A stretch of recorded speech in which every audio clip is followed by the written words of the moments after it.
علم مبارک لگایا جاتا ہے، اب معاشرے میں اس کی تشریح کیسے کی جاتی ہے یہ تو تشریح کرنے والے تک ہے، لیکن میں سمجھتا ہوں کہ جو حق گو لوگ ہیں، جو حق بیان کرنے والے ہیں، جب تک وہ سامنے نہیں آئیں گے اسی طرح معاشرہ آپس میں لڑتا رہے گا۔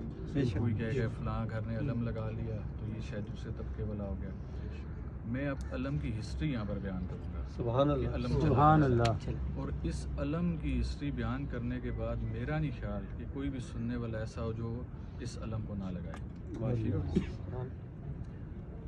حضور الاسلام کی زندگی کا واقعہ کہ خیبر کا قلعہ فتح نہیں ہو رہا تھا، تو آپ نے متعدد بار حملے کی اس خیبر کے قلعے پر، لیکن جب وہ خیبر کا قلعہ فتح نہیں ہوا تو آپ نے ارشاد فرمایا کہ کل میں اسلام کا علم اس شخص کو دوں گا جس سے اللہ اور اس کا رسول راضی ہے۔ سبحان اللہ، اور اللہ نے فتح اسی کے ہاتھ میں دی۔ سبحان اللہ۔ تو اب کہتے ہیں سارے صحابہ بشمول حضرت ابوبکر رضی اللہ تعالیٰ، حضرت عمر فاروق، حضرت عثمان، دیگر جتنے صحابہ تھے، یہ سب کہتے ہیں کہ ہم ساری رات اس میں سوئے ہی نہیں کہ صبح حضور ہمارا نام پکارے گا۔ سبحان اللہ۔ لیکن جب صبح ہوتی ہے تو حضور السلام فرماتے ہیں کہ علی کہاں پر ہے؟ تو مولا علی سرکار کی آنکھیں دکھ رہی تھیں، تو بتایا گیا کہ ان کی آنکھیں دکھ رہی ہیں، لیکن حضور نے فرمایا کہ اسے کہو آ جائے۔ جب مولا علی سرکار آئے اور یہ اس کو جو مورخین نے لکھا ہے، آپ نے کہا آپ نے مولا علی سرکار کو پکارا، سبحان اللہ، یہ یہاں پر انہوں نے کو بلایا کہ آپ یہاں پر آئیں۔ معاذ اللہ یہاں پر پکار کا مطلب وہ پکار نہیں ہے جو اللہ کے لیے ہوتی ہے، لیکن اللہ نے ہی شیر خدا بنایا، اسی شیر خدا کو پکارا گیا کہ آپ یہاں پر آئیں اور آپ نے معاملہ کرنا ہے۔ جب وہ علم آپ کے ہاتھ میں دیا گیا، اس کو علم کا لفظ استعمال کیا گیا، یہ بعد میں لوگوں نے اس کو پرچم اور جھنڈا کر دانا گیا، جبکہ اسلام میں پرچم اور جھنڈے والا کانسیپٹ نہیں ہے، علم والا کانسیپٹ ہے۔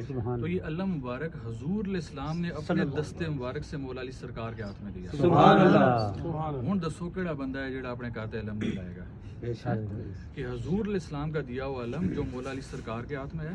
اب ایسے تو نہیں تھا کہ اسلام کا دریچہ بند ہو گیا، اسلام نے آگے بھی چلنا تھا، آگے بھی فتوحات کا سلسلہ تھا، لڑائیاں ہونی تھیں، تو ایسے میں کیا علم عطا نہیں ہوا؟ تو مولا علی سرکار نے یہ علم مبارک امام حسن حسین کو عطا کیا۔ امام حسن حسین نے کربلا کے موقع پر یہ علم حضرت غازی عباس علمدار علیہ السلام کے حوالے کیا۔ تو ابھی آپ کو پتہ چلا لیگیسی کیا ہے، یہ چلا کہاں سے؟ غازی عباس علمدار علیہ السلام کے اس علم کی نسبت امام حسن حسین علیہ السلام کے ساتھ، امام حسن حسین علیہ السلام کی نسبت مولا علی سرکار کے ساتھ ہے، اور مولا علی سرکار کی نسبت یا علم جہاں سے ملا وہ حضور علیہ السلام کے ساتھ۔ اور جب ہم حضور علیہ السلام کی سنتیں آپٹ کرتے ہیں کہ پانچے اوپر کر لیں، حضور کی سنت ہے، اب حضور نے پانچے ہر وقت اوپر نہیں کیے، جہاں پر منہ کا میل مناسب سمجھا، کیچڑ پایا کوئی ایسی چیز پانچے اوپر گئے، آپ نے اس کو مہر ثبت کر دی کہ یہ حضور علیہ السلام کی سنت ہے۔ حضور علیہ السلام کسی غزوہ میں شامل تھے، آپ نے مسواک کی، مسواک رکھنے کی جگہ نہیں ملی، آپ نے لٹکا لی، آپ نے مسواک لٹکانا شروع کر دی کہ حضور علیہ السلام کی سنت ہے۔ یار اگر حضور علیہ السلام کی سنت مسواک لٹکانا ہو سکتی ہے، پانچے اوپر کرنا ہو سکتی ہے، تو علم مبارک دینا آپ کی سنت نہیں ہے؟ سبحان اللہ۔ تو پھر اس سنت سے آپ تکلیف کیوں لیتے ہیں؟ سبحان اللہ۔ آپ نہ کہیں کہ جی یہ فلاں طبقے کا ہے، فلاں مسلک کے ساتھ اس کا تعلق ہے، آپ اس کا تعلق حضور کے ساتھ دیکھیں۔ سبحان اللہ۔ حسنین کریمین سے بغض رکھنے کے لیے آپ کے پاس بہت سی وجوہات ہو سکتی ہیں، لیکن ان سے محبت رکھنے کے لیے آپ کے پاس صرف ایک ہی وجہ ہے کہ نسبت رسول، کہ آپ خون رسول ہیں۔ لہٰذا حضور نے جو عطا کر دیا آپ اس کو لے لیں،